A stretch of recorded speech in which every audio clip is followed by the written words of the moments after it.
The Wild Project. Tú imagínate la escena cuando decimos, no hace falta películas, es la ficción no supera nunca la realidad.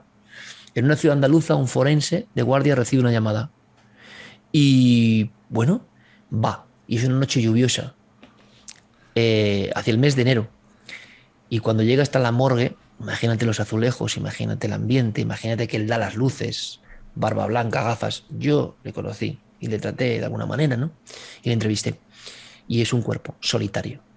Pero se fijan en una cosa que le ponen un poco los pelos de punta a un forense que sea, ¿no? Y es que la mujer tiene el pelo como electrizado, ¿no? Como si se hubiera puesto en una fuente de electricidad. Y lo que le pasará a ese forense es que saca la Polaroid e intenta hacer las fotos del cuerpo, la cara está desencajada y todo negro. Y nunca le ha pasado, las fotos veladas. Se fija un poco en el cuello y resulta que el cuello está como descoyuntado y casi sujetado como si fuera una marioneta por un jirón de piel. Esta mujer le han arrancado la cabeza y le han dejado el tubo de piel. Cuando coge la cámara Betamax pesada que tiene al lado porque la foto ha salido mal, empieza a grabar y tampoco graba la línea de circuito. Está viendo que enfoca el cuerpo y que negro. Joder. Le entra un escalofrío, 30 años de forense, deja la cámara, mira la etiqueta y le han puesto solamente EG, iniciales, y una pequeña cosa, Jordi. Exorcismo. Era una víctima de un exorcismo real en una familia de espíritas que por conectar con un hermano muerto, ella acaba muriendo en ese proceso. Y ahí empieza la historia del forense que prácticamente podemos decir que pierde su prestigio, pierde sus cabales y pierde todo a raíz de la obsesión que le empieza a entrar con ese cuerpo. Uy, Eric, momento. Espérate, no podemos dejarlo así porque me muero yo ahora también como el cuerpo ese. Ya, o sea, ¿cómo termina eso? Bueno, pues termina con una historia que te daría falta de otro programa. Pero de alguna manera. ¡Qué cabrón! De alguna manera. Te la cuento en el siguiente, si quieres. Es que es tremenda. Es que me has dejado. De alguna manera, en el año 90, esta mujer en Francia entra en contacto con una gente muy chunga del ámbito satánico. Entra en esa obsesión satánica a hacer una serie de ritos y coincide todo esto, las malas casualidades, con la muerte de un familiar, de un hermano joven. Pero curiosamente la familia ya tenía, digamos, esa especie de conexión con el espiritismo rural, que es terrible. Es un espiritismo de invocación, no ouija, ¿no? Sino mesas unidas, las típicas imágenes que hemos visto de mediums.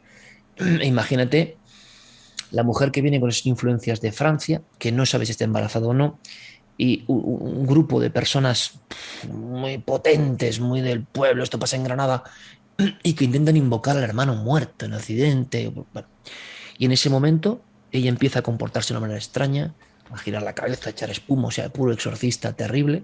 Y en ese proceso de intento de exorcismo, te lo estoy resumiendo muchísimo, vamos, la envenenan, la matan, proceden a intentar sacarla de las entrañas lo que creen que es el hijo del diablo, porque ella dice que está embarazada pensando en los satánicos de Francia. Lo relacionan todo en una especie de locura colectiva, le dan a beber una serie de brebajes de vinagre y sal hasta que le revientan por dentro.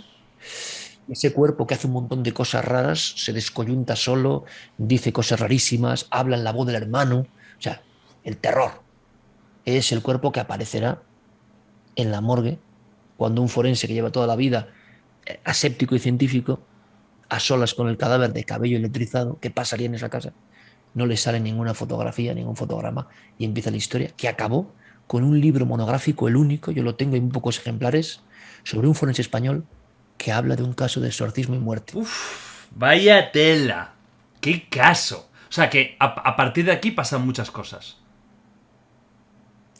¿Tú te crees que es normal que yo, por ejemplo, mira, porque no tenemos mucho esto, pero luego ves en Netflix, en Amazon, no sé qué, dices cosas. ¿Esto qué es?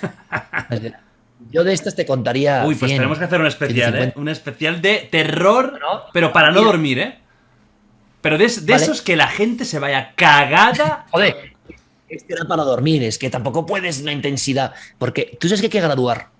Si tú cuentas una Esto es muy historia tan bestia. potente, o cuentas otra que desintoxique un Vas poco, variando. o tal, porque si no ya no, ya, demasiado. Ya, me has dejado en el mejor momento. Ahora mismo estoy ahí con toda. Pues imagínate ese forense que empieza a ver que, oye, que era un prestigioso tal y que mucha gente le toma por, ¿eh? Tú has alucinado, buah, te ha impresionado demasiado el caso, aléjate de esta historia. La famosa frase no te metas en jardines.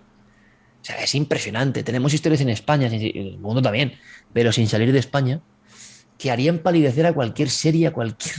¿Sabes? Estamos siempre, no, esta serie sueca y lo que pasa en Arkansas y esta serie de terror japonés.